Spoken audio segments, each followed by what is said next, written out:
Hey guys, it's the Hardcore Introvert here, and I realize that my fan is currently on, so I'm probably going to, I'm sorry, I can't turn it off because it's going to be ungodly hot in here if I don't.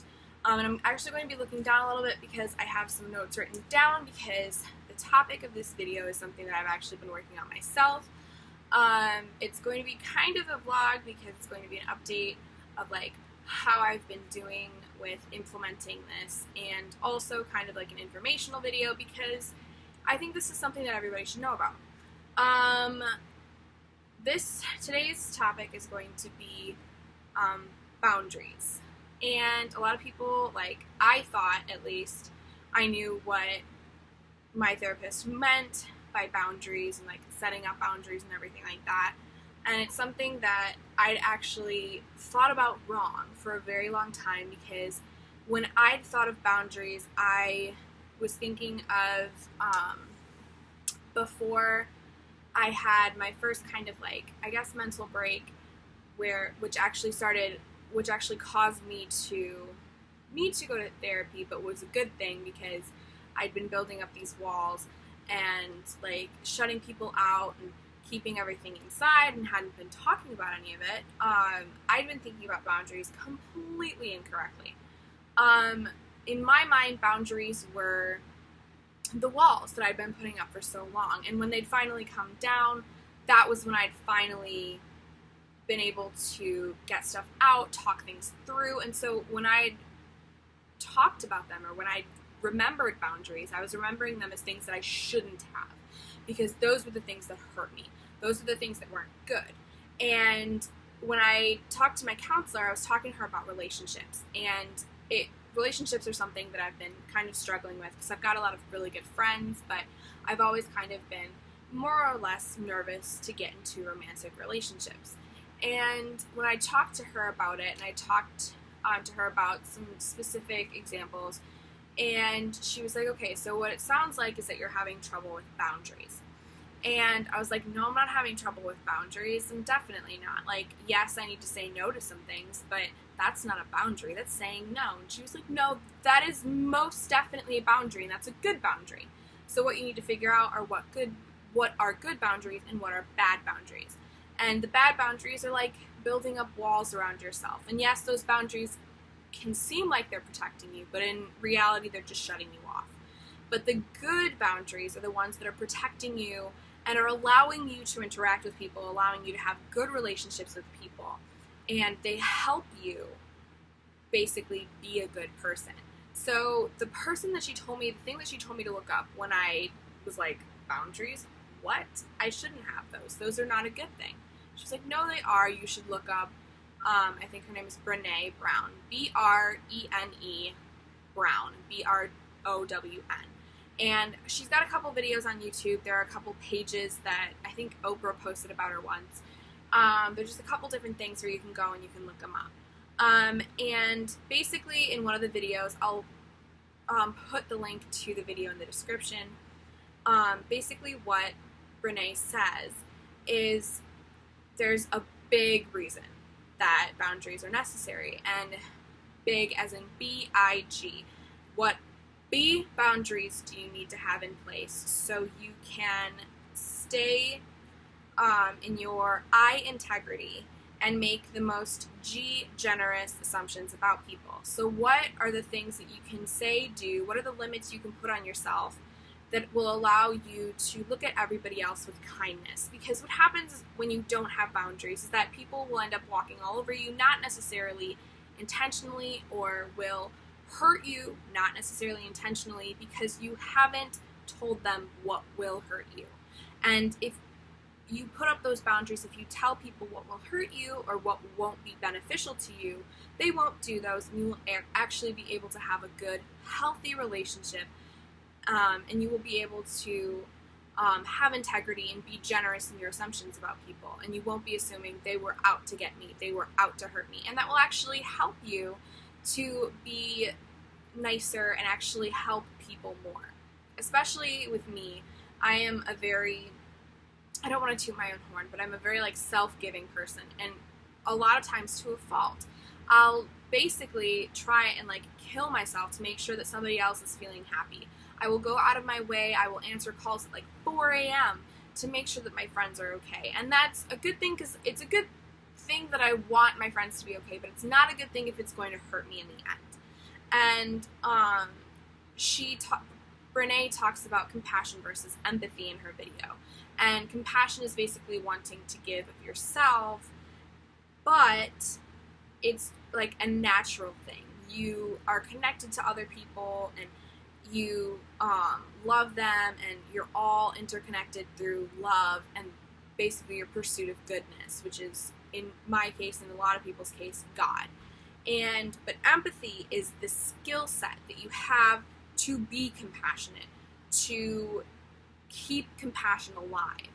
And you can be compassionate without being empathetic. And empathy is something that you should have and that you can actually learn to have, which is something that I didn't think was, like, I didn't think that people could learn how to be empathetic. I thought that it was something that you either had or you didn't have. I'm a very empathetic person. I feel for people. I like, if somebody's awkward or if somebody's angry, I feel angry and I feel awkward with them. But the problem is that when I was thinking about empathy, I was thinking about feeling for people. And an important thing that Brene says is that empathy is not feeling for someone, it's feeling with them. You're not taking their feelings and internalizing them yourself to try and take them away from other people. You're trying to feel it with them and show them that they are not alone. And that is more helpful than just taking that pain away, because then you're going to hurt yourself, and eventually you're not going to be able to help them anymore because you are going to be in so much pain. And in order to be empathetic, in order to have this compassion, you need to set boundaries. Otherwise, you're going to burn yourself out very quickly and you're going to get hurt. And these boundaries are important for empathy and for compassion, and also to be vulnerable, because if you are completely vulnerable all the time, it's going to end up hurting you. You're going to be vulnerable to someone who you shouldn't be vulnerable with, and it's going to hurt you. However, if you have boundaries, you can be vulnerable at certain times with certain people, and that can actually help you. And what I basically did after watching this video is I actually wrote out some questions I need to ask myself. Who do I need to set boundaries with? Who have I already set boundaries with? What general boundaries do I already have in place? What boundaries do I need to set in place? How can I set boundaries with people, and how will I know that it's successful? And I just wanted to point out that a lot of the questions, I have the double-edged sword questions. I have the what haven't I done? What do I need to do? But I also have the questions of what have I done? What have I already accomplished? Because it's important to not just attack yourself when you're doing self-evaluations, especially with mental health, and especially if you have a mental illness like depression or anxiety. You can't beat down yourself too hard. So what I did is I wrote out each of the things. I wrote out the answers to each of the things. And I realized that there were a few relationships that I needed to set boundaries with in, specifically. And I noticed that when I was in those relationships, I was giving all of myself, and there were a lot of times where I wasn't getting all that I was giving. And I'd noticed that those people that weren't giving everything back, it wasn't necessarily their fault. Yes, I've had friendships and relationships in the past where I hadn't set boundaries, and that did really hurt me because those people were really out to use me. But then I knew after that certain point in time, now that I'm with good friends who really do care about me, who really do care about my well-being, I'd realized that any times that they had hurt me, it was very unintentional. They didn't mean to do what they did. They didn't mean to hurt me. And so basically I noticed that one friendship in particular, I was just giving too much, and I didn't have basically any boundaries set in place, and it was really hurting me. I was really hurting me, and I was allowing them to hurt me because of my lack of boundaries, and I was a lot of times holding it against them. And so I actually had a talk with that friend, and I said, I'm sorry, I just laid everything out on the table. I was so afraid. But after I laid everything out on the table, after I had talked everything through, they came back and they told me, I really appreciate this. I really appreciate you, and I'm really thankful for our friendship and all that we've done together, but I think that you're right. We do need these boundaries. We're going to put them in place, and we'll be really good friends after this. So I think it's definitely also, I am so sorry, it's thundering so hard out there. But it was definitely something that I think that all people should know. If you have good friends, if you have people that care about you, they're going to want to help you put these boundaries in place, because they're going to see that it's going to help you and it's going to help your relationship. So it's going to benefit them as well. And so what I did was I wrote everything out, and I wrote out my thoughts. And I actually think that these boundaries are actually going to be a good thing, and I'll obviously keep you guys updated. But I think that an important thing for everybody to do, especially people who are really, really empathetic, who are really, really struggling with giving too much and being burned out, especially those that are going into fields like I am with social work, you have to put boundaries in place before you even get into those fields, because if you don't, it's going to be so much harder when you're in the middle of everything. You need to set up those boundaries in order to protect yourself and then be able to help people. And that's another really important thing that I didn't really get through my head, that the boundaries weren't going to hurt my relationships. They were going to make them so much better. They were going to make them straightforward. There are no questions now between me and my friends. If they really are a really good friend, they will help you, they will support you, and they will help you put these boundaries into place. So I think that I'm just going to list the questions that I asked myself, because I think that they would be really helpful for anybody that's trying to do this and put this into place again. What boundaries do I already have in place? Who do I already have boundaries set with? Who do I need to set boundaries with? What boundaries do I need to set in place? How can I put those boundaries into place? I legitimately wrote out every boundary that I needed to set in place with each of my friends and how to do them.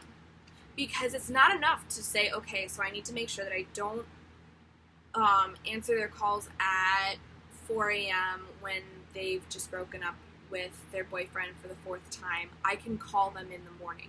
How am I going to do that? How? I'm going to put my phone on silent. I'm going to text them at night saying I'll talk to you in the morning. If you're completely honest with your friends, it's not going to hurt you. And then the last question I had was, how will I know that my boundaries are working? My grades will be better. I will be able to be more invested in school. I won't feel burnt out. And I will feel more trusting and more secure in all of my relationships and possibly be able to forge new ones. And I think that that's something that everybody needs to do. Whether you already have boundaries or you think you already do, go back and look at all of those different things. Look at how all of those things affect you. Write it down, especially if you have ADHD, especially if you have depression, especially if you have anxiety. It's really easy for your brain to just totally go haywire and ignore the good things and ignore your progress and possibly ignore what you need to do in order to make progress. So if you write it down, it's all there. You're able to go back and reread it.